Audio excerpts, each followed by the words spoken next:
పరలోకమందున్న దయగలిగిన తండ్రి, ఇప్పటి వరకు నాయన సజీవులుగా ఉంచి మీ మాటలు వినిపిస్తున్నారు. కొన్ని మాటలను నేను నేర్చుకోవడానికి సిద్ధపడుతూ ఉండగా వింటున్న వారికి చెబుతున్న నాకు మంచి మనస్సును మీ మాటలను అందించి సహాయం చేయమని వేడుకుంటూ యేసుక్రీస్తు వారి ప్రార్థన అడుగుతున్నాము తండ్రి, ఆమేన్. చేరువచ్చిన ప్రియులారా, మనందరం కూడా దేవుని ఎదుట ఎలా ఉండాలి అనే విషయాన్ని మనం ఆలోచన కలిగి ఉందాము.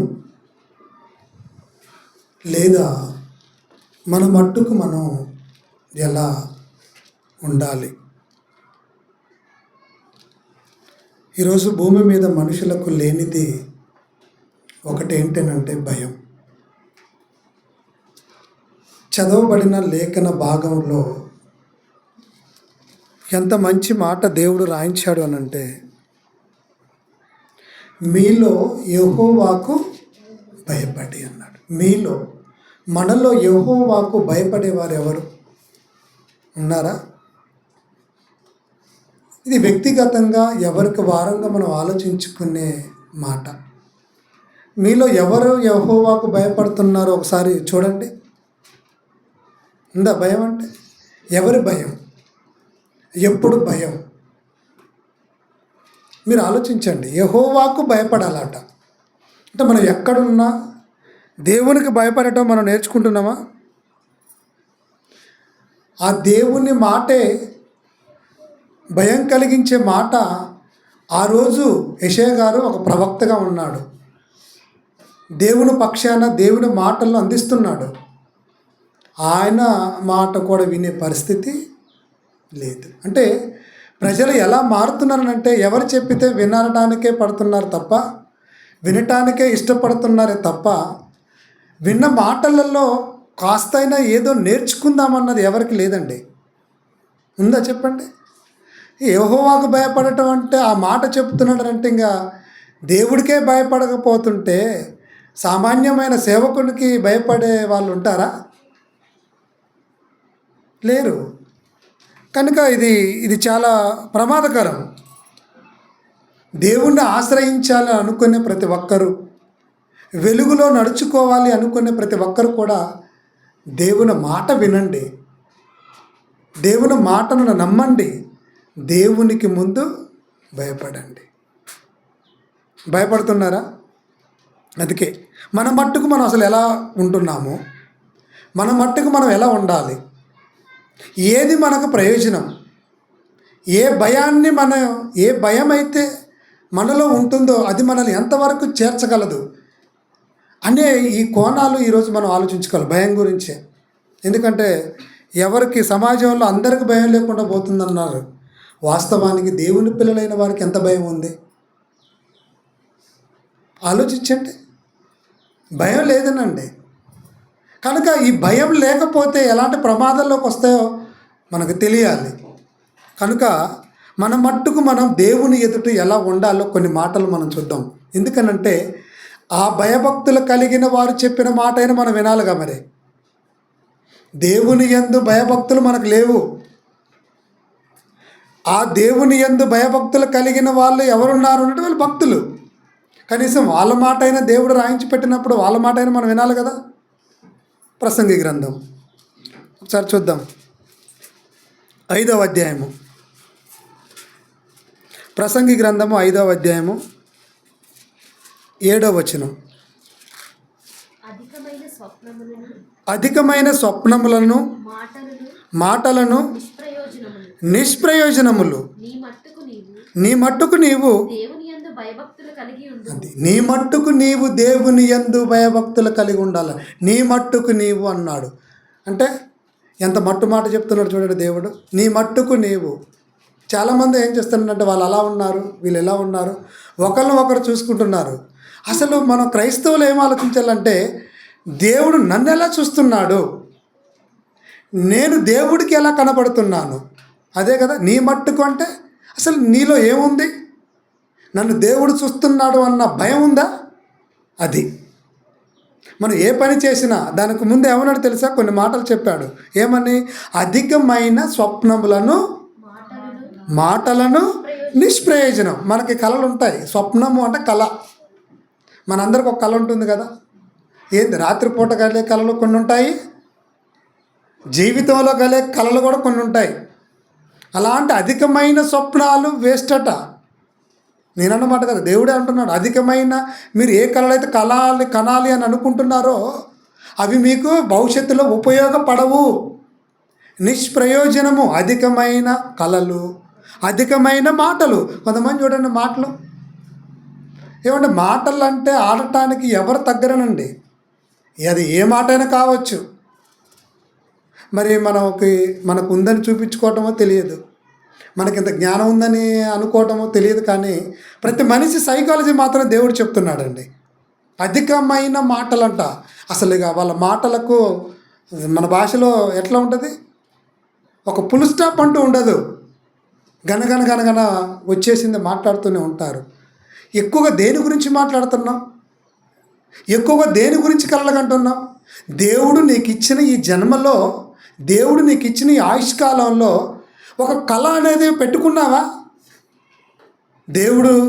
దేవుడేంటి, నేనేంటి, నా చుట్టూ ఉన్న సమాజం ఏంటి, నా కుటుంబం ఏంటి, నేను చనిపోతే అసలు ఏమైపోతాను? ఈ కళలు ఎవరికి ఉన్నాయండి ఈరోజు? మీ ఎవరికి లేవు. అంటే ఈ కళలు కాకుండా ఇంక నువ్వు ఏది కన్నా అది దేవుడు ఏమంటున్నాడు? నిష్ప్రయోజనమే అంటున్నాడు. ఇక దేవుడి గురించి మాట్లాడకుండా మనం ఎన్ని మాటలు మాట్లాడతాం సహజంగా? సమాజంలో చూడండి ఎన్ని మాటలకు విలువ ఉందో. కానీ దేవుని మాటకు విలువ ఉంటుందనండి? దేవుని మాట విలువ చేసే బైబిల్ అయినా తగలెట్టేస్తారు, దేవుని మాట చెప్తూ ఉండేటువంటి సేవకున్నైనా చంపేస్తారు. మాటలు, ఎందుకంటే ఈ మాటలకు విలువ లేదని. మరి ఏ మాటలకు విలువిస్తున్నారు? సేవకుని మాటలకు విలువిస్తున్నారా? దేవుని మాటకి ఏమైనా విలువిస్తుందా? ఎందుకనంటే ఆ విలువైన మాటే కదా మనల్ని విలువగా మార్చింది. దేవుని నోట నుంచి వచ్చిన ప్రతి మాట మనల్ని బ్రతికిస్తుంది అన్న ఒక నిజం తెలిసిన తర్వాత ఆ మాటకు మనం ఎంత విలువిస్తున్నాం? కొద్దిగా ఉంటున్నాయా? పోనీ క్రైస్తవుల మాటలు ఏమైనా కొద్దిగా ఉంటాయంటే? నాకు తెలిసి చుట్టూ ఉన్న అన్నిలో మంచి వాళ్ళండి. నిజంగా అలా చాలా చక్కగా మాట్లాడుతుంటారు, వాళ్ళకి తెలియదు కాబట్టి. క్రైస్తవులమైన మనం మాట్లాడితే ఖచ్చితంగా ఎదుటి వారికి ఒక చక్కని ఆలోచన కలగాలన్న మాటలు మాట్లాడాలి. ఆలోచింపచేసే మాటలు ఎవరు మాట్లాడుతున్నారు చెప్పండి? అంత రగులే మాటలే మాట్లాడుతుంటారు సమాజంలో. దేశాల మధ్య చూడండి, ప్రజల మధ్యలో చూడండి, ఎంత ఒక మాట ద్వారానే వస్తుందనండి. ఒక విషయం చెప్పిన, మనం పరలోకాన్ని సంపాదించుకునేది ఏంటో తెలుసా? మాట ద్వారా. మన మాట, మన కళ అంటే ఏంటో తెలుసా? నిత్య జీవం వెళ్ళటం, పరలోకానికి చేరుకోవాలి. ఆ కళలు కనండి. అందుకే ఏమండి లోకంలో ఒక మంచి మాట, ఒక మంచి మాట ఉన్నది. ఎవరు? అబ్దుల్ కలాం గారు చెప్పారు, కళలు కనండి, వాటిని సహకారం చేసుకోండి అన్నాడు. విద్యార్థులకు చెప్తున్నాడు ఆయన ఒక సైంటిస్ట్ కదా, శాస్త్రవేత్తగా ఉన్నాడు, ఒక రాష్ట్రపతిగా ఎదిగాడు. కళలు కనండి, కానీ వాటిని సహకారం చేసుకోండి అన్నాడు. అంటే ప్రతి ఒక్కళ్ళు కళలు కనాలి. క్రైస్తవులైన వాళ్ళు ఏ కళలు కనాలి? నేను పరలోకం పోవాలి, నా పిల్లలు పరలోకం పోవాలి, నా కుటుంబం అంతా పరలోకం పోవాలి, నా బంధువులు పరలోకం పోవాలి, నా గ్రామం పరలోకానికి రావాలి. ఈ కళలతో మనం ఏమైనా ఆశించి జీవిస్తున్నామా? అసలు మనకే కళలు లేవు, మన పిల్లలకేమొస్తాయి? మన పిల్లలు ఏం కంటున్నారు? మన చుట్టూ ఉన్న సమాజం ఏం కంటుంది? ఒక మాదిరి రావాలి కదా. అబ్దుల్ కలాం గారు ఆ మాట ఎందుకన్నాడు తెలుసా? ఆయన చాలా పేదవాడు, పరీక్ష ఫీజులు కూడా కట్టలేని పరిస్థితి అయింది. అయినా ఒక కళ ఉంది ఆయనకి. ఏంటంటే నేను ఆకాశంలో విహరించాలి, నేను ఆకాశంలో ప్రయాణం చేయాలన్న కళ కన్నాడు ఆయన చదువుకునేటప్పుడు. ఆ కళ కనడానికి చాలా కష్టపడ్డాడు. అంటే కళలో నిజం చేసుకోవటానికి నిరంతర శ్రమ అవసరం. పట్టుదల అవసరం. 3 నమ్మకం అవసరం. అవునా కాదు చెప్పండి? అనంగానే ఏదైనా సాధిస్తావా? కలలు కనాలి. దాన్ని ఎలా? నమ్మకం ఉండాలి, కృషి ఉండాలి, పట్టుదల ఉండాలి. ఈ 3 విషయాలు మనలో ఉంటున్నాయా? మనం దేని మీద పట్టు కలిగి ఉంటున్నాం? దేని మీద నమ్మకం కలిగి ఉంటున్నాం? దేని కొరకు కృషి చేస్తున్నాం?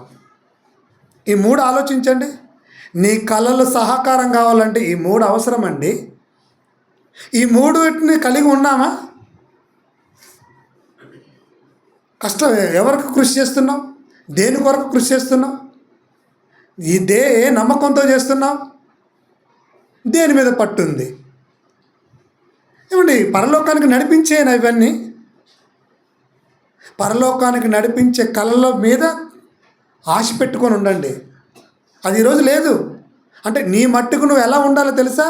దేవుని ఎదుట ఏమంటే నేను పరలోకం చేరగలను అనేటువంటి కళతో నువ్వు జీవించు. దానికి మించి మనకి ఏది అవసరం లేదు. ఇక దాని గురించి నువ్వు మాటలా కొద్దిగా ఉండాలని అన్నాడు. తక్కువ మాటలు మాట్లాడండి. నీ మట్టుకు నీవు ఎలా ఉండాలి? దేవుని యందు భయభక్తులు. అంటే దేవుని యందు భయభక్తులు కలిగిన వారు అధికంగా మాట్లాడరు, అధికంగా గొప్పగా ఉండాలని అనుకోరు, చూపించుకోరు కదా. అదే చెప్తున్నాడు ఆయన. అర్థమవుతుంది ఇప్పటికైనా? ఏం కావాలి? దేవుని యందు భయభక్తులు మన మట్టుకు మనకు ఉండాలంటే మనలో ఏముండాలి? ఒక కళ ఉండాలి. కళ్ళ పెట్టుకోండి. ఇక నుంచి ఆలోచించండి. అసలు ఏమైపోతామో ఏంటి మన పరిస్థితిని ఎవరు ఆలోచిస్తున్నారండి? అన్నిటినీ మనం మర్చిపోతున్నామనండి. ఉన్నదాన్ని మర్చిపోతే ఎలా దేవుని వాక్యాన్ని? అదే మంచి మాట చెప్తున్నాడు. ఇంకొక మాట చూద్దాం. 3వ అధ్యాయం 14వ వచనం. ప్రసంగి 3:14లో దేవుడు చేయి పనులన్నీయు శాశ్వతములనియు నేను తెలుసుకుంటుని. అంటే మనం చేసే పనులు శాశ్వతం. దేవుడు చేసేది ఏదైనా శాశ్వతంగా ఉంటుంది. మనం చేసే దాని ద్వారా మనం శాశ్వతమైన దానిని పొందుకోగలగాలి. చెబుతూ దానికి ఏదియు చేర్చబడదు, దాని నుండి ఏది తీయబడదు. మనుషులు తమ యందు భయభక్తులు కలిగి ఉండునట్లు దేవుడిట్టి నియమాలు పెట్టాడు. అంటే దేవుని యందు భయభక్తులు కలిగి ఉండాలని దేవుడు కూడా కొన్ని నియమాలు పెట్టాడు. దేవుడి నియమాలు ఎవరు పాటిస్తున్నారు చెప్పండి? నియమం అంటే ఒక క్రమమే కదా. దేవుడు మనందరికీ ఏం పెట్టాడట? ఏం పెట్టాడండి? నియమాలు పెట్టాడు. నియమాలు ఉన్నాయంటే రూల్స్ అంటారు కదా. అప్పుడప్పుడు ట్రాఫిక్ రూల్స్ వింటూ ఉంటాం మనం. ఇక్కడ వాహనములను నిలపరాదు, ఒకవేళ అలా నిలిపితే జరిమానా, ఫైన్ వేస్తుంటారు. ఒకవేళ నువ్వు లేకపోతే ఆ వెహికల్ కూడా తీసుకెళ్తారు. అంటే ఒక నియమాలు ఈ లోకంలో ప్రభుత్వం పెట్టినప్పుడు దాన్ని అవి పాటించకపోతే మనకు ఫైన్ పడుతుంది. మన జీవితంలో మనం ఏం సంపాదించుకుంటున్నావు? నీ జీవితంలో అంతా నువ్వు ఫైన్లే. అంటే దేవుడు నీ మీద ఇస్తున్న ఫైన్లు ఇవన్నీ. ఏమంటే వీటన్నిటికీ మనం లెక్క చెప్పుకోవాలా వద్దా చెప్పండి? మనుషులు బ్రతుకు ప్రతి వ్యర్థమైన మాట దేవుని ఎదుట అప్పచెప్పుకోవలసి ఉన్నది. వడ్డీతో సహా కట్టాలాడ. ఏం కడతావు మరి? ఏమున్నాయి నీ దగ్గర? ఈ మాటలే అక్కడ చెల్తాయా? ఇక్కడ మనకు గంటలు కడగబడి గడగడ మాట్లాడుతుంటాం. ఎలా మాట్లాడుతుంటామట? అక్కడ ఏముండదు. ప్రియమైన దేవుని వరలరా, దేవుడు తన యందు భయభక్తులు నిలపాలని కొన్ని నియమాలు పెడితే ఆ నియమాలను కూడా పాటించట్లేదనండి. ఎవరికి ఉంది భయం చెప్పండి?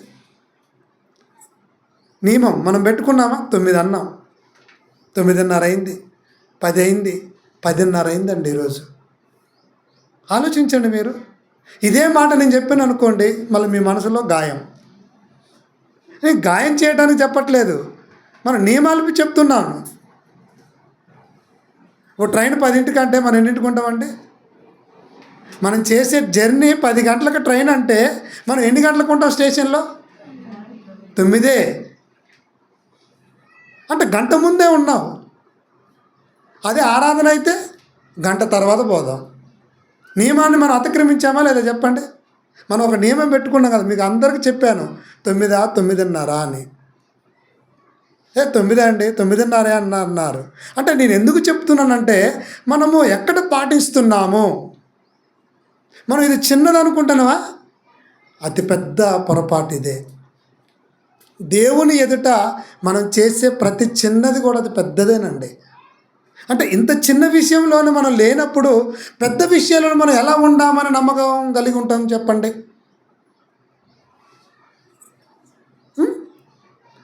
మనకు మనం అందుకే అన్నాడు, నీ ఎదుట నీవు దేవుని యందు భయభక్తులు కలిగి ఉండాలి. ఎవరికైనా ఉన్నదా? అమ్మో నేను వెళ్ళాలండి, ఒకళ్ళు వచ్చినా రాకపోయినా నాకు పర్వాలేదనండి, అక్కడ ప్రారంభ ప్రార్థన నాకు వినపడకపోయినా పర్వాలేదనండి. మనం ఇలా అలవాటు పడ్డాం కదా, ఇంక ప్రార్థనే చేయలేదు కదా, పోదాం లాగు అంటే ప్రార్థన వినపడితే వచ్చేవాళ్ళు కొందరు, 9 అయింది కదా ఇప్పుడే రారులే అనేవాళ్ళు కొందరు. ఇప్పుడు ఇంకా పాటలే పాడుతున్నారు కదా, పాటలు పాడిన తర్వాత మళ్ళీ వాక్యం చదువుకునేది ఉంటుంది కదా. దేవుడికి ఇస్తున్న విలువ అది నీది. మనకి దేవుడు ఎలా విలువ ఇవ్వాలో ఆయనకు కూడా తెలుసు. అందుకే నీ మట్టుకు నీవు ఏమండి, ఒకప్పుడు సొలొమోను గారు ఎలా ఉన్నాడో చెప్తున్నాడు. భయం. దేవుడు నియమాలు పెట్టినప్పుడు మనం అతిక్రమిస్తున్నాం. ఏమవుతుంది అనుకుంటున్నారా? 7వ అధ్యాయం ప్రసంగి గ్రంథం 17వ వచనం చూడండి. ప్రసంగి గ్రంథం 7వ అధ్యాయం 17. అధికముగా దుర్మార్గపు పనులు చేయకము, బుద్ధిహీనముగా తిరగవద్దు, నీ కాలమునకు ముందుగా నీ వేళ చనిపోదువు, నీవు దీన్ని పట్టుకొని ఉండుటయు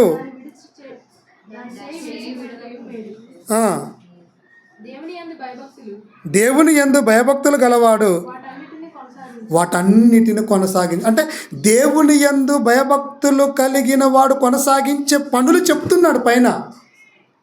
ఎలా ఉంటారు అనేది, అంటే ఎక్కువగా వృధా పనులు ఏది చేయడు, దుర్మార్గపు పనులు చేయడు అన్నాడు. అంటే దుర్మార్గపు పనులు అంటే చెడ్డ పనులు ఎక్కువ ఏమి చేయడు.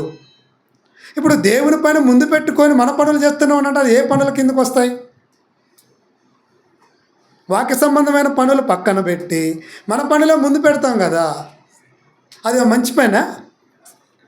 అధికముగా దుర్మార్గపు పనులు అంటే ఒక పని మనకు ఉన్నప్పుడు ఆ పని మీద మనం చూపిస్తున్నటువంటి శ్రద్ధ ఎంత మనం అందరం ఆలోచించుకోవాలి. ఇక్కడ దొరికిపోతాం లేదా? దుర్మార్గపు పనులు చేయకు, తర్వాత బుద్ధిహీనుడిగా తిరగొద్దంట అంటాడు. ఆరాధనలు పెట్టుకొని వాక్యాలు పెట్టుకొని మనం కూడా ఎడు తిరుగుతున్నాం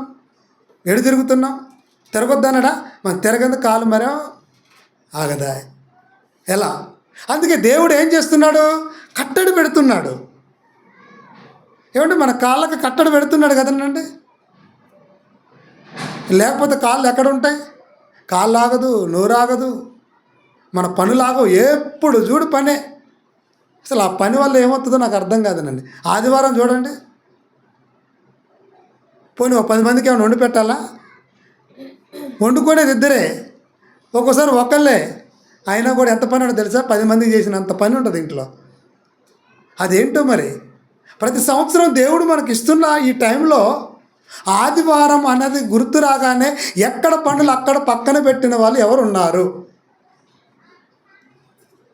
ఇప్పుడు అధికంగా స్వప్నాలు కనవద్దన్నాడు, అధికంగా పనులు చేయొద్దనంటే ఇది అధికమైన దాని కిందికి రాదా? మీరు అనొచ్చు, మీరు చేసుకోవట్లేదా అని. ఇన్ టైంలో మనం చేసుకోవాలి కదా, ఒక నియమం పెట్టుకున్నాం కదా. ఏది? యేసుక్రీస్తుల వారు 33.5 సంవత్సరాలు బ్రతకాలి. ఆ టైంలో ఆయన చనిపోతాడు. అంటే మరణించే లోపు ఎంత పని చేయాలో అంత పని చేశాడండి. లేదులే దేవా కొంచెం టైం ఇవ్వని అడగాలని అనుకున్నాడా? లేదు. నియమం దేవుడు పెట్టాడు, ఆ పెట్టిన నియమానికి లోబడ్డాడు. ఇక్కడ దేవుని పనులు మనం ఎప్పుడు చేస్తామో తెలుసా? దేవుని మాటకు మనం లోబడ్డప్పుడు ఆ పని ఖచ్చితంగా మనం చేస్తామనండి. కనుక మనం ఆలోచించండి, మనం చేసే పనులు మనల్ని పరలోకానికి తీసుకెళ్తాయి. నేను చూపిస్తాను నీకు. దేవుని పనులే పరలోకానికి తీసుకువెళ్తాయన్నది యేసు జీవితంలో జరిగిన యథార్థ సంఘటన మీకు చూపిస్తాను నేను. మనం ఎలా అనుకుంటున్నామనంటే ఇక మనకున్న భయం చాలు, మనకున్న భక్తి చాలు అనుకుంటున్నాం. ఏం సరిపోతుందనండి? ఆనాడు భక్తులకే సరిపోలేదని భయపడిపోయారు తెలుసా. వాళ్ళకున్న భయము సరిపోదని భయపడ్డారట. అసలు మనకు భయమే లేదు, మనకు భక్తే లేదు. అలాంటిది ఇంకెంత మనం భయపడాలి చెప్పండి. 18లో ఏమంటున్నాడు? నీ మట్టుకు నీవు భయభక్తులు కలిగి ఉండండి అన్నాడు. అందుకే మనకి దేవుడు చేస్తున్నటువంటి నిబంధనలు ఇవన్నీ కూడా. ఒకనాడు ప్రసంగి గారు సొలొమోను గారు మనకేం తెలియజేస్తున్నాడు? అధికంగా ఎప్పుడైతే పనులు పెట్టుకుంటావో దేవుని పనులకు నువ్వు దూరం అయిపోతావు అంటున్నాడు. మరి అధికమైన పనులు నీ శరీర సంబంధమైనవి, అవి నీకు ప్రయోజనం లేవు. దైవ సంబంధమైనవి మాత్రమే నీకు ప్రయోజనము. కనుక ఇప్పుడు మనకేమైపోయింది? అమ్మో నేను ఏ కళలైనా కంటానయ్యా, కానీ ఆ కళలో మాత్రం నన్ను దేవుని చెంతకు చేర్చేవే, అంతకంటే మించి నాకేమీ ఉండకూడదు. అలా ఉన్న వాళ్ళు ఎవరైనా ఉన్నారనంటే చాలామంది ఉన్నారు. అందరిని చూడండి మీరు. అబ్రహాం గారు కాడి నుంచి చూడండి మీరు. ఎన్నిసార్లు మనం అబ్రహాం గారి గురించి చెప్పుకోలే, ఎన్నిసార్లు మనం యోబు గారి గురించి చెప్పుకోలే. వాళ్ళు భయభక్తులను నేర్చుకుంటున్నావు, వాళ్ళలో ఉన్న భయభక్తులు మనలోకి రావట్లేదు. విసర్జించాడా యోబు గారు? చెడుతనాన్ని విసర్జించాడా? దేవుని యందు భయభక్తులు కలిగి ఉన్నాడా? యథార్థత కలిగి ఉన్నాడా? అసలు ప్రాధాన్యత దేనికి ఇచ్చాడు? దేవునికి. అంతమంది పిల్లలు చనిపోయారా? ఆస్తి పోయిందా? వెంటనే ప్రార్థన చేశాడట. అంటే ప్రార్థనకి విలువ. ఆయన ఎక్కడుంటే ఏంటి? అంతే కదనండి. ఎక్కడ ఉన్నా దేవునితో మాట్లాడుకుని ఆ ప్రార్థనకు విలువిచ్చాడు. ఎంత గొప్ప భక్తుడండి ఆయన. కానీ మరి ఈరోజు మనం ప్రార్థనకే కదా పోయేది. మనం ఎక్కడ పోతున్నాం అన్నమాట ఏం చెప్తాం? లేటుగా పోతున్నా, లేటెస్ట్గా చెప్తాం ప్రార్థనకు పోతున్నానండి. మనం పోయేది దేవుడి సన్నిధానానికి. దేవుడు ఈరోజు నాతో ఏం చెప్తుంటాడు, నిజమైన ఆలోచన కలిగిన మనసులో ఈరోజు మనం ఉండాలనండి. అలాగే ఉంటుందని నేను అనుకుంటున్నాను మరి. ఎందుకంటే ఇప్పుడు ఈ రోజులలో మందిరాల్లో పోవాలంట మంచి ఆటాస్తంగా ఉండాలి, అలంకరణ ఉండాలి, గొప్పగా ఉండాలి కదా. మనుషులు చూసేది అదే కదా. దేవుడు అదిగా చూసేది. దేవుని మాట మీద నీకెంత ప్రేమ ఉంటుందో దేవుడు చూస్తాడు. దేవుని మాటల మీద మనకెంత ప్రేమ ఉంటుందో అదే చూస్తాడనండి. దేవుడు అదే చూస్తాడు. కనుక దేవుని మాటల మీద ప్రేమ కలిగి ఉండండి. దేవుని ప్రార్థన యందు ప్రేమ కలిగి ఉండండి. మనుషులకు కాదు అది. మనుషుల ప్రేమ పరిస్థితిని బట్టి మారుతుంది. అవునా కాదు చెప్పండి? మనుషుల ప్రేమ ఎలా ఉంటుందనండి? మనుషుల ప్రేమ పరిస్థితులను బట్టి మారిస్తే దేవుని ప్రేమ పరిస్థితులను మార్చేంత స్థాయిలోకి ఉంటుంది. కనుక దేవుడు ప్రేమకు మనం ఇచ్చామని అనుకోండి, అన్నిటిని చక్కబరుస్తాడు దేవుడు. కనుక ఒక భక్తులు నాటు చెప్తున్నటువంటి మాట మనం విన్నప్పుడు నీ మట్టుకు నీవు అధికంగా కలలు దేవునిలో కను, అధికంగా దేవుని మాటలు మాట్లాడు. అంతకు మించి మనం ఏది చేసినా తిరగటం, చేయటం, మాట్లాడటం ఇవన్నీ మనకు నిష్ప్రయోజనమే అంటున్నాడు. ఇక క్రొత్త నిబంధనలోకి వచ్చేసరికి పౌలు గారు కొన్ని మాటలు చెప్పాడు, మీకు చెప్తాను. రోమపత్రిక 14వ అధ్యాయం. విశ్వాసులమైన మనకి దేవుడు ఏం చెప్తున్నాడు చూడండి. 22వ వచనం. నీకున్న విశ్వాసము దేవుని ఎదుట నీ మట్టుకు నువ్వు ఉంచుకో. ఎలా ఉండాలట? నీ మట్టుకు నీవు ఎలా ఉంది చెప్పు. నీ విశ్వాసం, నీకున్న విశ్వాసం దేవుని ఎదుట ఎలా ఉంది? నిస్వార్థంగా ఉందా? స్వార్థంగా ఉందా?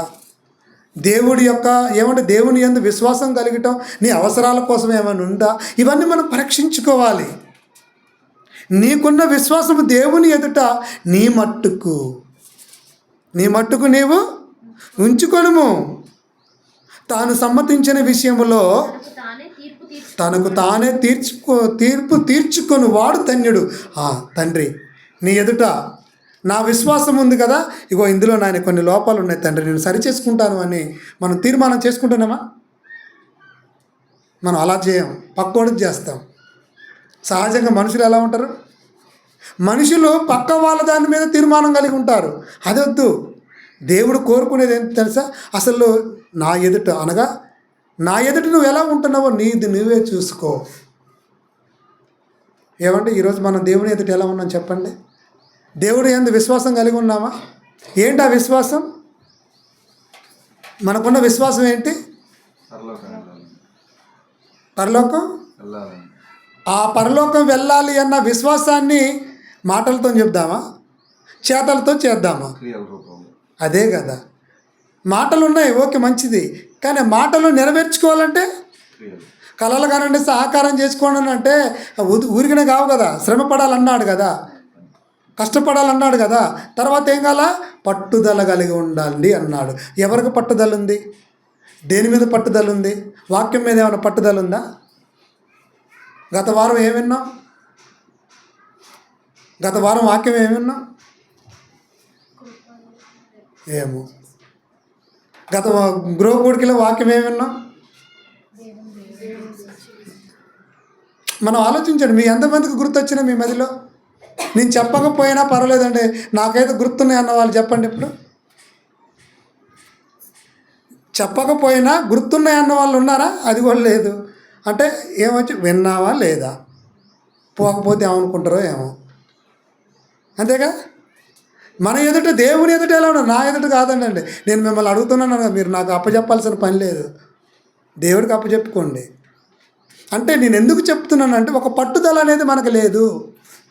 దేవుని మాటలు వినాలని, ఆ నమ్మకంతోనే ఉండాలి అని, ఆ నమ్మకమే మనల్ని పరలోకానికి నడిపిస్తుంది అని ఎవరికి లేదనండి. ఎందుకనంటే విశ్వాసం కలిగిన వారే మనం రక్షింపబడ్డాం, మర్చిపోవద్దు. మనల్ని రక్షించేది ఏంటో తెలుసా? మనలో ఉన్న విశ్వాసమే. విశ్వాసం చేత మనం రక్షింపబడి ఉన్నాం. మరి రక్షింపబడి ఉన్న మనల్ని కొనసాగించుకోవాలి కదా. ఎంత మంచి సాక్ష్యం చెప్తున్నాడు. ఏమండి ఈ వాక్యం చెప్పిన పౌలు గారు ఎంత సాక్ష్యంగా ఉన్నాడో తెలుసా? ఒకనాడు యేసుక్రీస్తుల వారు సువార్త ప్రకటించుకుంటూ ఆయన ప్రయాణం చేస్తున్న సమయంలో ఆయన మీద చాలా నేరాలు మోపారండి. నేరాలు మోపారు పౌలు గారి మీద. ఎందుకనంటే అన్ని ప్రాంతాలకు తిరుగుతున్నాడు, మతాన్ని తీసుకొచ్చేస్తున్నాడు, మత బోధలు చేస్తున్నాడు అని పౌలు గారి మీద ఒక చెడ్డ విషయాలను, చెడ్డ సమాచారాన్ని తీసుకొని వచ్చి న్యాయపీఠం మీద నిలబెడుతూ ఉన్నారు ఆయన్ని. ఆయన మీద తప్పుడు సాక్ష్యాలు కూడా పెట్టారు. అలా పెట్టినప్పుడు మరి నిలబెట్టారు సమాజం మధ్యలో నిలబెట్టినప్పుడు మరి ఆయన నిరూపించుకోవాలిగా. నా మీద మీరు అభియోగాలు చేశారు, ఓకే, అవి ఎంతవరకు నిజము అనేది నేను కూడా చెప్తున్నాను అన్నప్పుడు అలా చెప్పుకుంటూ వచ్చాడు ఆయన. చెప్పుకుంటూ వచ్చిన తర్వాత ఆ అధికారితో ఏమని మాట్లాడారో తెలుసా? ఒకసారి చూడండి మీరు. అపోస్తుల కార్యములు 24వ అధ్యాయము.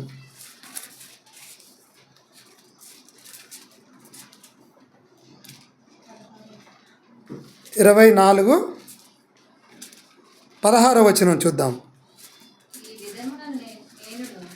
ఈ విధమున నేనును దేవుని ఎడలను మనుషుల ఎడలను ఎల్లప్పుడూ నా మనస్సాక్షి నిర్దోషమైనదిగా ఉండునట్లు అభ్యాసము చేసుకొనుచున్నాను అన్నాడు. చూసారా? ఒక అధికారి ముందు తాను మీద చేసినటువంటి ఏమంటే తీర్పులో నిలబడినటువంటి ఆయన ఏమని మాట్లాడుతున్నాడో తెలుసా? ఎల్లప్పుడూ నా మనస్సాక్షి నిర్దోషమైనదిగా. తన మనస్సాక్షి ఎలా పనిచేస్తుందో తనకు తెలుసు. నేను ఎందుకు చేశానో, ఏం చెప్పాను అనేది మీకు తెలుసు. మీరు 5వ వచనం 6వ వచనం చూస్తే, ఈ మనుషుడు కీడు వంటివాడు, భూలోకమందు సకలమైన యూదులను కలహంలో రేపుచున్నాడని ఆయన మీద చెప్పారట. కలహాలు రేపుతున్నాడు, గొడవలు పెట్టుతున్నాడు, ఏమండి మతాన్ని చెప్తున్నాడు, పీడ వంటి ఓడండి, ఎన్ని చెప్పారండి ఆయన మీద. నేను ఎలాంటి వాడినో మీకు తెలియదా? ఆయన గురించి చెప్పుకుంటూ వచ్చి, అయినా మీ గురించి కాదు, నేను నా దేవుని ఎదుట ఎప్పుడు ఎలా ఉన్నాడట? ఎల్లప్పుడూ నా మనస్సాక్షి నిమిత్తం నేను పనిచేస్తున్నాను. మీరందరూ చూడాలనో, ఏమండి మిమ్మల్ని అందరిని మెప్పించాలనో నేను పని చేయటం లేదు. దేవుడు నాకు అప్పగించిన బాధ్యత. నా మనసు నాకు తెలుసు, నేను నిర్దోషంగా చేస్తున్నానా, నా అవసరాని కోసం చేస్తున్నానా అనేది. దేవుడు పని చేస్తేనే నాకు పరలోకం ఇస్తాడు అన్న విశ్వాసంతో నేను చేస్తున్నాను. ఆ మనస్సాక్షి నాలో ఉంది. ఈరోజు మనకు ఆ మనస్సాక్షి ఉందా? ఏమంటే మనస్సాక్షితో మనం ప్రార్థనకు వెళ్తున్నామా? మనస్సాక్షి నిమిత్తం దేవుని పని చేస్తున్నావా? మనస్సాక్షి నిమిత్తం దేవుని కొరకు బ్రతుకుతున్నావా? ఎవరి మీద సాక్ష్యం వద్దు, మన మనస్సాక్షి మన మీదనే ఉండాలి. రేపు దేవుని ఎదుట నిలబడ్డప్పుడు నీ మీద సాక్ష్యం చెప్పేది నేను కాదు, నీ మీద నీవే సాక్ష్యం చెప్పుకోవాలి. ఒకవేళ నీ మీద సాక్ష్యం నువ్వు చెప్పుకునేది నిజమో కాదో అన్నప్పుడు అప్పుడు ఏం పని చేస్తాయో తెలుసా? నీ దూలాలు, నీ కట్టుకున్న ఇల్లు, ఇవన్నీ మీద నీ మీద సాక్ష్యం చెప్తాయి. మన ఇల్లు ఉంది కదా, మన గోడల దగ్గర పోయి మాట్లాడతాంగా, ఆ గోడ రేపు సాక్ష్యం చెప్పిద్ది. ఏ పలానా రోజు నువ్వు చెప్తాలే అబద్ధం ఎందుకు ఆడుతున్నావు అని ఆ గోడ ఏదైతే వచ్చి గోడ చెప్పిద్దట. ఒకవేళ నువ్వు మాట్లాడుకునే సమయం దగ్గర రాళ్ళు ఉంటాయిగా, మనం ఆ రాళ్ళను పట్టించుకోం. రాళ్ళు అందుకే పెట్టాడు దేవుడు. ఎందుకు పెట్టాడు? రాళ్ళనైతే ఎవరు తీయలేదు, రాయి చాటు చేసుకొని మనం ఏ పని అయినా చేయొచ్చు, ఏ మాట్లాడచ్చు అని రాళ్ళ మీద కూర్చొని మాట్లాడతాం కదా. రేపు మాట్లాడిన తర్వాత ప్రభు నేనేం మాట్లాడలేదు తెలుసా అన్నప్పుడు మనం ఏం చేస్తాం తెలుసా? నోరు నొత్తు ముట్టుకొని కొట్టుకుంటా చెంపలేసుకుంటూ మాట్లాడుతుంటావు. అప్పుడు ఏం చేస్తుంది రాయి? పలానా టైంలో నువ్వు మాట్లాడావా లేదా అని అప్పుడు మన మీద ఎవరు సాక్ష్యం చెప్పిద్ది? దేవుడు అందుకే పెట్టాడు, ఏది పోనీయడు. ఏమండి, అసలు మనం ఎక్కడికి పోయినా మనం ఏ కెమెరాలో ఉన్నాం తెలుసా? అన్ని కెమెరాలే. నువ్వు ఏమనుకుంటావంటే సిమెంట్ గోడ అనుకుంటున్నావు, మట్టి అనుకుంటున్నావు, రాయి అనుకుంటున్నావు. ఇది కాదు, అవన్నీ రేపు నీ మీద సాక్ష్యం చెప్పటానికి సిద్ధపడిపోతున్నాయి. ఎక్కడ తప్పించుకుంటావు చెప్పు? మనం అసలు అక్కడ తప్పించుకోవడానికి మన రాజాగారు అనుకుంటారు రాయింది అది. ఇక్కడంటే మనం ఎక్కడనైనా ఎలాగనైనా తప్పించుకోవచ్చు, మనకు అంత తెలివితేటలు ఉంటాయి భూమి మీద. కానీ దేవుని ఎదుట మన తెలివితేటలు ఏం సాగుతాయి చెప్పడం? నాది కూడా సాగదు. ప్రతిదీ మనం అక్కడ దొరికిపోతాం. అసలు అవన్నీ మనం ముందేస్తుంటే ఇప్పుడు ఎలా ఉంటుంది చెప్పండి? ఏమండి, అది అనుకుంటేనే భయం అండి. అందుకే నీ ఎదుట నీవు భయభక్తులు కలిగి ఉండాలి. ఉండామా అండి? ఎన్ని చూస్తాం, ఎంతమంది భక్తుల జీవితాలు చూస్తున్నామనండి. ఏమంటే ఒక అన్యాయంగా ఒక ఖైదీగా నిలబడ్డాడు పౌలు గారు దేవుని సువార్తను ప్రకటించడంలో. మనం దేని పక్షాన్ని నిలబడ్డాం ఈరోజు? నువ్వు దేని పక్షాన్ని నిలబడుతున్నావు? మంచి మనస్సాక్షి కలిగిన వాడై దేవుని సువార్త పక్షంలో నిలబడ్డావా? ఏంటి నీకున్న సాక్ష్యం సమాజంలో? అందుకేనండి ఇవన్నీ మనం నియమాల్లో పెట్టాడు. అందుకే మనల్ని నియమించాడు దేవుడు. వీటిని మనం మీరుతున్నాము, మితిమీరుతున్నాము కనుక మనకి ఏది కూడా పనికిరాదు. కనుక మీరు ఒకసారి ప్రియమైన దేవుని వల్ల ఆలోచించండి. నా మనస్సాక్షి ఏమంటున్నాడు? నా మనస్సాక్షి నిర్దోషమైనది. నిర్దోషంగా ఉన్నామని చెప్పండి ఇప్పుడు మనందరం. నేను మీకు చెప్పడం కాదు, మీరు నాకు చెప్పడం కాదు, వాక్యాన్ని పట్టి చూస్తే ఇప్పుడు మనకు ఎవరికి వాళ్ళ నిర్దోషంగా కనపడుతున్నామా? నిర్దోషంగా కనపడ్డామా అండి? దోషమే. మరి దోషంతో ఎలా చెప్పండి? దోషాలు పోవాలనే కదా వచ్చేసేది. అందుకే దేవుని ఎదుట మనం భయభక్తులు కలిగి ఉండాలంటే మన మనస్సాక్షి మనకు తెలుస్తుంది, మన మనస్సాక్షి మనకు చెబుతుంది. మీరు అన్నారు ఓకే, కానీ ఒకసారి ఎక్కడ చేశానో ఎక్కడ అన్నానో అని వాళ్ళని నిలదీసి అడుగుతున్నాడనండి పౌలు గారు. ఆ విధంగా ఈరోజు మనం ఎదగగలుగుతున్నాం ఆ భక్తిలో. మనం ఎక్కడికి పోయినా, ఏ ప్రాంతానికి పోయినా, ఎక్కడ ఉన్నా ఏంటంటే గుండె ధైర్యంగా మనం నిలబడగలం ఆ దేవుని ఎదుట, దేవుని పక్షాన. ఏమంటే ఎంత మంచి బాధ్యత పెట్టాడండి మనకి, ఎంత మంచి గొప్ప ఆధిక్యత దేవుడు మనకి ఇచ్చాడు చెప్పండి. ఎవరికి దక్కుతుందండి? అందుకే నేనేం చెప్తున్నానంటే మీరు వాక్యం వినండి, వాక్యం కొరకు ప్రాధేయపడండి, ప్రయాసపడండి, పట్టుదల కలిగి ఉండండి, నమ్మకంతో ఉండండి. మీ మనస్సాక్షి మిమ్మల్ని దోషులుగా ఎంచేవారుగా మీరు జీవించకండి. ఎందుకు బతకాలి చెప్పు? అంత ఒకరికి లోబడి మనం ఎందుకు బతకాలి చెప్పండి? దేవుడు మనకి ఎంత గొప్పది ఇచ్చాడు చెప్పండి. ఒకరికి భయపడాల్సిన అవసరం లేదు. హ్యాపీగా బ్రతకొచ్చండి మనం. ఎప్పుడో తెలుసా, మన హృదయంలో దేవుని వాక్యం ఉంటే, దేవుడి కొరకు మనం బ్రతికితే. ఎవరికి అన్యాయం చేస్తున్నాం మనం? మనుషులు మేలు చేసినా అన్యాయం చేసినా ఏదో మనకు అసలు నథింగ్. మనం వాళ్ళని పట్టించుకోవాల్సిన అవసరం లేదు. నా దేవుడి గురించి నేను ఆలోచించాలి. నా దేవుని పని నేను ఎలా చేయాలి, ఒకళ్ళని దేవునిలోకి ఎలా నడిపించాలి, ఒక సువార్తను ఎలా ప్రకటన చేయాలి, యేసు ఎందుకు బ్రతికాడు, ఎందుకు తిరిగి లేచాడు, ఈ కళలతో మనం జీవిస్తే మన జ్ఞానం వస్తుంది. అది మాటలను అందించినవి అనుకోండి, అది ఎదుటి వాళ్ళకి ఒక మేలు చేకూర్చిన వాడు అవుతాం. ఆలోచించండి. మన కాలానికి ముందు మనం చనిపోతాం. ఏమంటే కాలం వచ్చిన తర్వాత మనం చనిపోతాం కదా. చనిపోయే లోపు సాధించేది ఇదే. ఎంతమందిని మనం సాధిస్తున్నాం చెప్పండి. ఒకసారి మనం ఏమంటే మనకిచ్చిన బాధ్యతను మనం మీరి పక్కన పెడితే అది ఎంత బాధ కలుగుతుందండి. పరుగులు దిస్తున్నాడు పౌలు గారు, స్టెఫెను గారు, యాకోబు గారు. ఎందుకు ఇలా చేస్తున్నారు చెప్పండి? నిలబడి హతసాక్షులుగా మారారు. చూశారు కదా. మూర్ఖమైన జనాలను మీరు మారండి అన్నాడు స్టెఫెను గారు. మీరు అపొస్తలుల కార్యం 7వ అధ్యాయం చూస్తే అలా ఎప్పుడైతే చెబుతూ ఉన్నారో మనుషులందరూ దుమ్మిగా వచ్చి రాళ్ళు వేసుకొని రాళ్ళు మీద వేసి చంపారు. అయినా కూడా ఏమని చేశాడు ఆయన? తన మనసాక్షి ఏమని చెప్పిందో తెలుసా? తండ్రి, వీరు చేస్తున్న నేరం వీళ్ళ మీద మోపొద్దు అని ప్రార్థన చేసి, ప్రార్థనకి ఇచ్చిన విలువది. అంటే అంత శ్రమలో కానీ ప్రాణం పోతున్నా కూడా తన మనస్సాక్షిని చంపుకోలేదు ఆయన. కానీ ఈరోజు మన అవసరాల కోసం మనస్సాక్షిని చంపుకొని బ్రతికితే అదేంటి? ఇంత చిన్న జీవితకాలం అండి ఇది. ఆలోచన ఎంత చిన్న అల్పమో అన్నాడు కదా. నేడుండి రేపు పొయ్యిలో వేయబడు. అడవి పువ్వు లాంటి వాళ్ళం కదా, గడ్డి పువ్వు లాంటి వాళ్ళం కదా. ఇందులో దీనికోసం ఎందుకండి ఇవన్నీ? వద్దండి. చిన్నది, ఆ చిన్నదాని కోసం అనంతమైన దాన్ని ఎందుకు పోగొట్టుకుంటాం చెప్పండి? బ్రతుకుదాం. ఎలా? నమ్మకం. ఎలా? పట్టుదల. ఎలా? కలలుగని. ఇవన్నిటి చేయాలంటే ఏం చేయాలి? పని చేయాలి.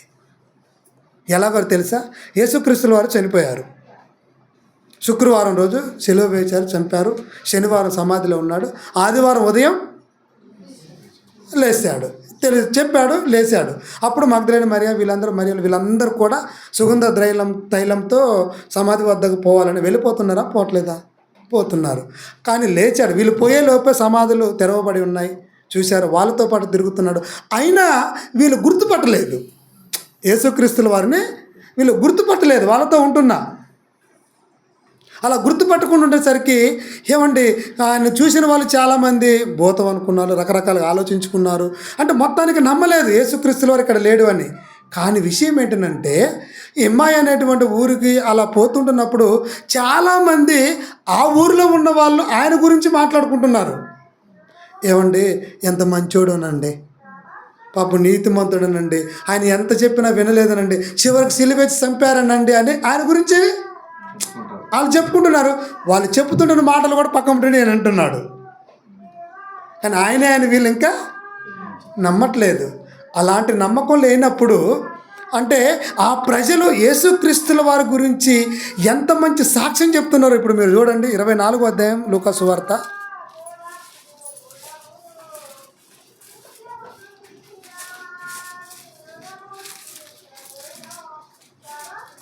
పంతొమ్మిదవ వచనం.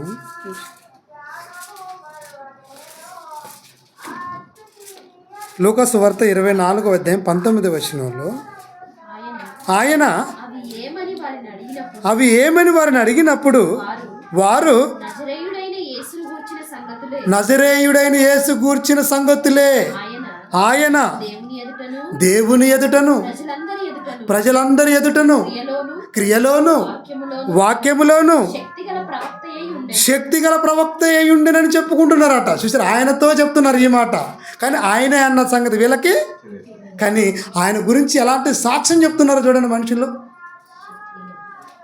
ఇక్కడ మనం ఆలోచించవలసింది ఏంటంటే, అంటే ఒక మనిషి తాను బ్రతికిన జీవిత విధానాన్ని ప్రజలు గుర్తిస్తే వాళ్ళు ఎప్పటికీ మరిచిపోరండి.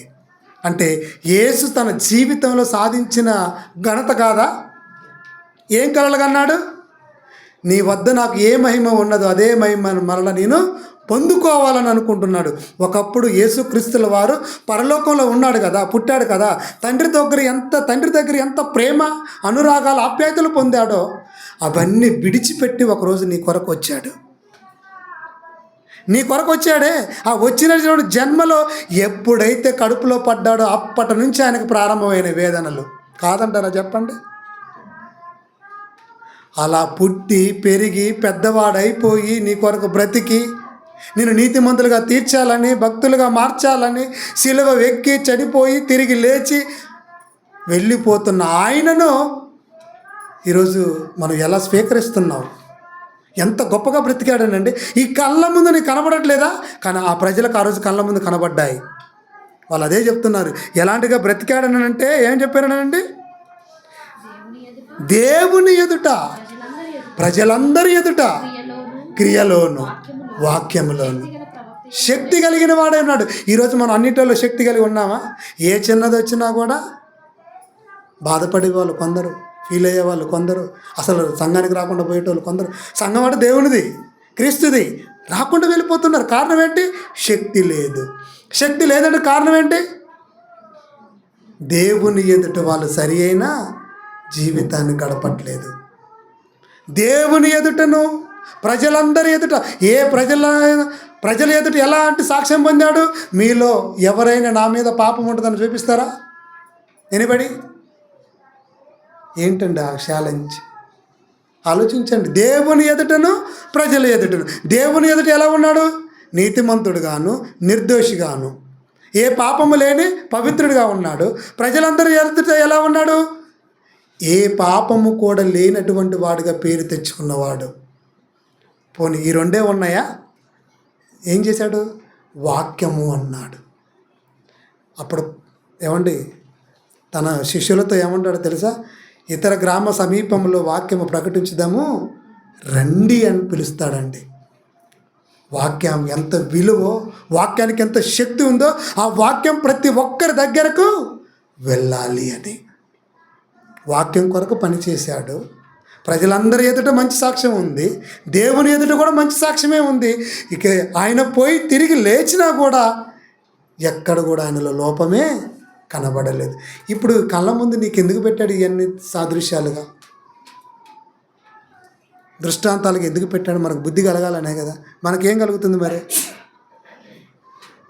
ఒకసారి ఆలోచించండి. ఈ మాట విన్న తర్వాత నిజంగా ఆయన మనుషుల ఎదుటను, ప్రజలందరి ఎదుటలను, తర్వాత వాక్యములోను శక్తి కలిగిన వాడై ఉన్నాడు. మనం ఎందుకర్రా శక్తిహీనులం అయిపోతున్నారు? ఎందుకు మనం భక్తిహీనులుగా మారిపోతున్నాం? ఎందుకో చెప్పనా? మొట్టమొదటి టైం పంక్చువాలిటీ లేక, సమయాన్ని వృధా చేయొద్దు అన్నాడు. అందుకే సమయాన్ని సద్వినియోగం చేసుకోండి అన్నాడు. దినములు చెడ్డవి కనుక అంటాడు ఆయన. ఇవన్నీ మనం పాటించటం లేదు కనుకనే ఇవన్నీ మనకు ఎదురవుతున్నాయి. కనుక ఆలోచించండి. ఎక్కడ ఏం కలలు కంటున్నావు? ఎలాంటి మాటలు మాట్లాడుతున్నావు? యేసుక్రీస్తుల వారు కలలు కన్నాడు, పరలోకం వెళ్ళాలి, నాతో పాటు నా చుట్టూ ఉన్న లోకులందరూ రావాలి అని. దాని కొరకే పట్టుదల కలిగి ఉన్నాడు. పట్టుదల ఉన్నాడు లేదా? మీరు చంపినా నేను చచ్చిపోతాను అన్న పట్టుదలతో ఉన్నాడండి. ఈరోజు మనం అండి, నేను చచ్చినా నేను ఇంతే, నేను మారను, నేను ఇంకొకరిని మార్చడానికి చూడను. ఏంటి ఈ పట్టుదల? మారవా? వినరా? అర్థం చేసుకోరా? అర్థం చేసుకుంటున్నారా? కలలు కనరా? పరలోకం చేరరా? ఇంతకంటే గొప్ప ఇంకటి ఏం కావాలి నీ జీవితంలో? భాగ్యం, విశ్వాసం కలిగిన దానివై ఉండాలా చెప్పండి. ఏముంది చెప్పండి? మనకున్నది మనకు సరిపోద్దేంగా? ఎంతమందికి సాక్ష్యంగా ఉంది? నీ విశ్వాసము ఎదుటి వారికి ఎంతమందికి సాక్ష్యంగా మిగిలిపోతుంది? ఏసే సంపాదించుకున్నాడు. ఏమని మాట్లాడుకుంటున్నారు? ఏమనుకుంటున్నారు మీరు ఆయన గురించి? పేతురు గారిని అడిగినప్పుడు కూడా ఏమంటాడంటే, నీవే నిత్య జీవపు మాటలు గలవాడవు. దేవుని మాటలు నిత్య జీవాన్ని ఇచ్చేయండి. ఆ మాటలే నేను చెప్తున్నాను. పోనీ నా మాట మీద నమ్మకం ఉందా? పోనీ మనోడు చెప్పాడన్న గౌరవం ఏమైనా ఉందా? లేవండి. ఇవన్నీ దేవుని ఎదుట మనలో ఉండవలసినటువంటి లక్షణాలు. ఏంటో తెలుసా? పరస్పర సహకారం ఉండాలి. ఇది ఎక్కడ ఉంటుంది? మనకి నైతిక విలువలు కలిగి ఉండాలి. ఇంకేం కలిగి ఉండాలి? ఒకరికి ఒకరు తోడుగా ఉండాలి. దేవుడు అదే కోరుకున్నాడు. ఇంకా ఎలాంటివి ఉండాలి? ప్రేమ కలిగి ఉండాలి. ఏమంటే నిజాయితీ కలిగి ఉండాలి, పట్టుదల కలిగి ఉండాలి, విశ్వాసాన్ని దేవునిలో కొనసాగించేవారుగా ఉండాలి. ఇప్పుడు ఆలోచించండి, నీ మట్టుకు నీవు దేవుని ఎదుట ఎలా ఉంటున్నావు? ఒక ప్రసంగి గారిలా ఉంటున్నావా? ఒక పేతురు గారు ఏమంటే పేతురు గారిలా ఉంటున్నావా? లేదా ఒక పౌలు గారిలా ఉంటున్నావా? ఒక క్రీస్తులా ఉంటున్నామా? ఎలా ఉంటున్నాం? క్రీస్తు ఎలా ఉన్నాడు? పౌలు గారు ఎలా ఉన్నాడు? ఒకనాడు అన్నీ అనుభవించాలనుకొని దేవునికి దూరం అయిపోయినటువంటి ప్రసంగి ఎలా ఉన్నాడు? ముగ్గురు గురించి నేర్చుకున్నామా? ఆయన అన్ని నిష్ప్రయోజనం అన్నాడు. పౌలు గారేమో ఎవరు మనుషులు కాదు, నాకు సంబంధం లేదు, నా దేవుని ఎదుట నేను మనస్సాక్షి నిమిత్తం నేను పనిచేస్తాను, మనస్సాక్షి నిమిత్తమే నేను బ్రతుకుతాను అన్నాడు. యేసుక్రీస్తుల వారు దేవుని ఎదుటనే కాదు మనుషుల ఎదుట అన్నాడు. ఈరోజు క్రైస్తవులమైన మనము అటు దేవుని ఎడలను మనుషుల ఎడలను భయభక్తులు కలిగి ఆయన పని చేస్తూ నువ్వు జీవించాలి. అది నీ మనస్సాక్షి నీకు బోధిస్తూ ఉంది. అలా మనం అందరం కూడా ఎదగాలి అని కోరుకుంటూ ఉన్నాను. ప్రార్థన చేసుకుందాం. చాలా టైం అయింది. ప్రేమ కలిగిన తండ్రి, కృపగల దేవా, మీ ఎదుట ఆయన ఎలా ఉండాలో అన్నదే మేము నేర్చుకున్నాం తండ్రి. అధికమైన నిష్ప్రయోజనమైనవి ఏవి నాయన మేము అనుసరించక, బుద్ధిహీనముగా మేము ప్రవర్తించక, మీరు మాకు నియమించిన నియమాలతో మీ వాక్యం చేత భయభక్తులు కలిగి ఉండాలి అని మనుషులందరి ఎదుట నాయన ఈయన నేరములు మా మీద మోపినను మీ ఎదుట నాయన నిస్వార్థమైన భక్తితోనూ న్యాయముగా మా మనస్సాక్షి నిమిత్తం బ్రతకగలిగే ఎలా జీవించాలని యేసుక్రీస్తుల వారు తండ్రి నాయన మీ ఎదుటను లోకం ఎదుటను ఎలా నీతిమంతుడిగా నాయన క్రియల ద్వారా మంచి మనస్సాక్షిగా ఎదగగలిగాడు, అలాంటి లక్షణాలు మేము కూడా ఉండాలి అని మేము నేర్చుకుని ఉన్నాం. విన్న మాట నిష్ప్రయోజనంగా మారక హృదయంలో ఫలింపచేసి మీ ఎదుటను సమాజం ఎదుటను క్రీస్తుని రక్షకుడుగా ప్రకటించే గొప్ప క్రియలు మేము చేసి ఆ శక్తిని మేము పొందుకొని పరలోకం చేరుకునే భాగ్యాన్ని మా అందరికీ అనుగ్రహిస్తారని వేడుకుంటూ యేసుక్రీస్తు ద్వారా ప్రార్థన అడుగుతున్నాం తండ్రి. ఆమేన్.